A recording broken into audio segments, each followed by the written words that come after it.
नमस्कार, मैं हूं अभय कुमार। आप देख रहे हैं अपना खास कार्यक्रम बिहार समाचार। बिहार समाचार में खबरें बिहार की, बातें बिहार की, देश दुनिया की तमाम खबरें जिसे आपको जानना जरूरी है। बिहार समाचार में हम खबर लेते हैं सत्ता के गलियारों से, पंचायत के गलियों से और गांव के चौपालों से, जिसमें सारी खबरें होती है शामिल। चाहे वो वार्ड सदस्य की खबरें हो, मुखिया जी की खबरें हो, नियोजित शिक्षकों, आंगनबाड़ी आशा कार्यकर्ता से लेकर राजनीतिक गतिविधियां और नियोजित शिक्षकों के लिए क्या हो रहा है फैसला, सारी बातों पर हम करेंगे चर्चा और साथ ही प्रमुख खबरों पर भी चर्चा करेंगे। जो कौन कौन सी खबरें दिन भर निकल कर आई है बीते दिन।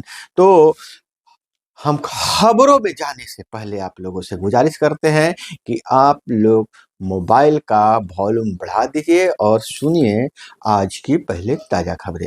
तो आज की सबसे बड़ी खबर यह है कि नीतीश कुमार को लेकर लालू यादव ने पहली बार टिप्पणी की है। उन्होंने कहा है कि नीतीश कुमार के लिए दरवाजे अब भी खुले हुए हैं, राजनीतिक में संभावनाओं पर कोई बंदिश नहीं है। वहीं राहुल गांधी के बारे में बताया कि उनमें पीएम मटेरियल है, उनमें कोई कमी नहीं है, प्रधानमंत्री के उम्मीदवार हो सकते हैं।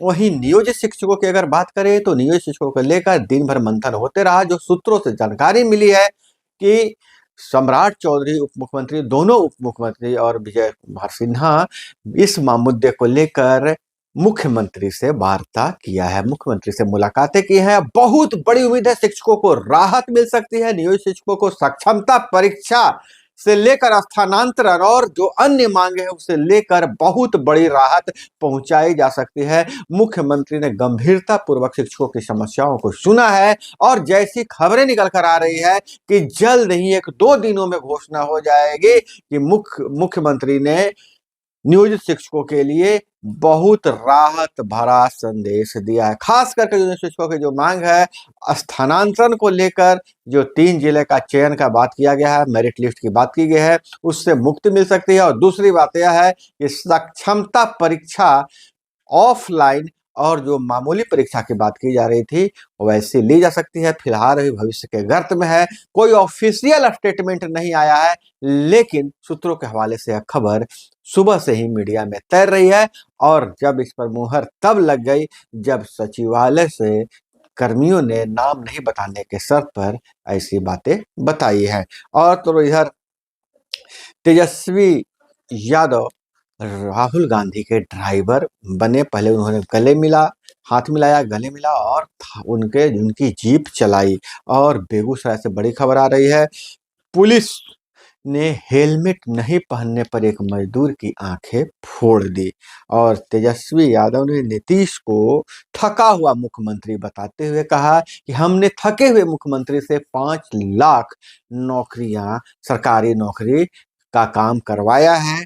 और उन्होंने मोदी के बारे में कहा कि वो झूठ बोलने के फैक्ट्री हैं, खुद ही मैन्युफैक्चरर हैं और खुद ही मार्केटिंग ऑफिसर हैं। मोदी पर बहुत बड़ा हमला बोला है तेजस्वी यादव ने। और बिहार में जो नौकरियां मिल रही है, सरकारी नौकरियों पर दोनों मुख्यमंत्री और तेजस्वी यादव दोनों अपना अपना दावा कर रहे हैं, उसका क्रेडिट लेना चाह रहे हैं। हालांकि जदयू ने साफ कर दिया है कि यह 7 निश्चय योजना के तहत नौकरियां दी जा रही है। और मौसम की अगर बात करें तो मौसम विभाग ने बिहार में येलो अलर्ट जारी किया है, घने कोहरे छाए रहेंगे। 3 दिनों तक मौसम इसी तरह से रहेगा, कोहरे से निजात मिलने वाली नहीं है। और इधर मुखिया जी के हवाले से बहुत बड़ी खबर आ रही है। मुखिया जी के हवाले से जो खबर आ रही है कि हाई कोर्ट ने आदेश दिया है और मुखिया जी पर अब केस दर्ज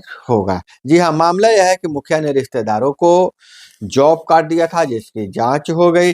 एक मुखिया द्वारा अपने रिश्तेदारों को अवैध तरीके से जॉब कार्ड देकर पैसे की निकासी करना काफी महंगा पड़ गया। एक मुखिया जी को पटना हाईकोर्ट ने इसकी जांच करने का निर्देश निगरानी को दिया है। न्यायमूर्ति संदीप कुमार की एकल पीठ ने गुरुवार को परमजीत कुमार की याचिका पर सुनवाई के बाद यह आदेश दिया है। याचिकाकर्ता ने कोर्ट में बताया है कि पश्चिम चंपारण के चुल्ही ग्राम पंचायत के मुखिया ने मनमाने तरीके से अपने भाई, भाभी, भतीजा, भतीजी और तथा अन्य रिश्तेदारों को जॉब कार्ड दे दिया है और उनके नाम पर पैसे की निकासी की है, जिस इसे हाईकोर्ट ने गंभीरता से लेते हुए मुखिया जी पर के इस पूरे मामले की जांच का आदेश दिया है और मुकदमा दर्ज करने की बात कही है। और इधर के पाठक ने बहुत सख्त एक फैसला लिया है। भगोड़े 560 शिक्षकों को तुरंत निलंबित या बर्खास्त करने तथा क्षमता परीक्षा से वंचित रखने का आदेश दिया है। के पाठक ने पंचायती राज विभाग के एसीएस को लिखा है पत्र। पंचायती राज विभाग जो नियोजन इकाई है उसको एसीएस को उनके अपर मुख्य सचिव को पत्र लिखा है। भगोड़े शिक्षक राज्यकर्मी नहीं बन सकेंगे, इसकी तैयारी शुरू की गई है। शिक्षा विभाग के अपर मुख्य सचिव के पाठक ने पंचायती राज विभाग के अपर मुख्य सचिव को पत्र लिखा है। पत्र में 6 माह से गायब शिक्षकों के खिलाफ बड़ी कार्रवाई की गई है। तो बहुत बड़ी खबर यह शिक्षा विभाग से है। भगोड़े शिक्षकों पर के पाठक का डंडा चलने वाला है और उन्हें सक्षमता परीक्षा से वंचित किया जाएगा, राज्यकर्मी का दर्जा नहीं दिया जाएगा। और वहीं 2000 से अधिक पंचायत भवन बनाए जाएंगे, यह बड़ी खबर निकल कर आ रही है। नीतीश सरकार के निर्णय के आलोक में 2000 से अधिक पंचायत भवन बनाने की दिशा में कार्य प्रारंभ कर दिया गया है। एक और सरकार ने जहां जहां पंचायत भवन बनाए जाने हैं वहां की जमीन का ब्यौरा तलब किया है। इसके साथ ही पूरी योजना का कार्यान्वयन और मॉनिटरिंग के लिए जिलाधिकारी की अध्यक्षता में कमेटी गठित कर दी गई है। 1083 सामान्य पंचायतों में पंचायत भवन निर्माण का प्रस्ताव स्वीकृत है। 6000 करोड़ रुपए की अधिक की योजना पर खर्च किए जाएंगे और सरकार ने 1082 बाढ़ प्रभावित पंचायतों के साथ साथ 1083 सामान्य पंचायतों में पंचायत भवन निर्माण का प्रस्ताव स्वीकृत किया है। सरकार की योजना प्रदेश के सभी 8053 पंचायतों में पंचायत भवन निर्माण की है। इन भवनों का बहुउद्देशीय उपयोग होना है। इन भवनों में पंचायत के प्रतिनिधियों और पंचायत कर्मचारियों के लिए स्थान होगा। इसके अलावा ग्राम कचहरी, न्यायालय, अभिलेख संरक्षण स्टोर, महत्वपूर्ण कर्मचारियों के लिए आवासीय सुविधा के साथ सेवा केंद्र, पेंट्री और शौचालय की व्यवस्था रहेगी। साथ ही आपदा की स्थिति में भी इसका उपयोग किया जा सकता है। हम आपको बताते कि पहले से 4236 पंचायत भवन का निर्माण प्रस्ताव स्वीकृत है। इसके अलावा 2165 नए भवन निर्माण का प्रस्ताव स्वीकृत किया गया है, जिस पर लगभग 6010 करोड़ रुपए खर्च किए जाएंगे। इधर आशा कर्मियों के लिए बहुत बड़ी खबर निकल कर आ रही है कि आशा और ममता ने मानदेय बढ़ाने को लेकर किया है प्रदर्शन। पटना के एटक बैनर तले बिहार राज्य आशा फैसिलेटर, ममता स्वास्थ्य वैक्सीन कुरियर संघ ने गुरुवार को पटना में आंदोलन किया है। संघ ने 14 सूत्री मांगों के लिए अमरनाथ रोड अदालतगंज से प्रदर्शन की शुरुआत की। प्रदर्शनकारी डाक बंगला की ओर बढ़े, लेकिन बुद्ध मार्ग में इस्कॉन मंदिर के पास पुलिस ने उन्हें रोक दिया। बिहार राज्य आशा संघ के महासचिव कौशलेंद्र कुमार वर्मा ने इसका नेतृत्व किया। प्रमुख मांगों में राज्यकर्मी का दर्जा देने, मासिक मानदेय 25,000 रुपये करने, सेवानिवृत्ति की तिथि 60 से बढ़ाकर 65 करने और कमीशनखोरी और भ्रष्टाचार पर रोक लगाने तथा हटाए गए आशा फैसिलेटर को सेवा पुनः बहाल करने का मांग किया है। तो आशा कार्यकर्ताओं और ममता दीदियों ने भी अपना मोर्चा खोल दिया है। और इधर नियोजित शिक्षक को लाख आश्वासन मिल जाए, वार्ता हो जाए, लेकिन नियोजित शिक्षक मानने को तैयार नहीं है। और गुरुवार को भी गर्दनी बाग में नियोजित शिक्षक के कुछ संघों ने धरना दिया है और धरना देते हुए अनिश्चितकालीन धरना पर बैठे हुए हैं और उन्होंने मांग किया है कि जब तक हमें इस सक्षमता परीक्षा से मुक्ति तथा स्थानांतरण में ऐच्छिक स्थानांतरण नहीं जोड़ा जाएगा, तब तक हम यह आंदोलन चलाते रहेंगे। तो यह बहुत बड़ा प्रगति है, बहुत बड़ी खबर है। और वहीं केंद्र सरकार के 56 मंत्रालयों में औसतन 32.2% बजट अब तक इस्तेमाल नहीं हुआ है। खर्च कम खर्च के तर्क, कुछ राज्यों के उपयोग का प्रमाण पत्र नहीं मिला, एनओसी भी अटका हुआ है। हालांकि केंद्र से पैसे मांगने में राज्य आगे रहते हैं, लेकिन उन पैसों को खर्च नहीं कर पाते हैं। और इधर मैट्रिक के परीक्षा हुआ और इसमें जूता मोजा पहनने पर रोक थी। जो परीक्षार्थी पहनकर आ गए थे उनसे खुलवाए गए हैं।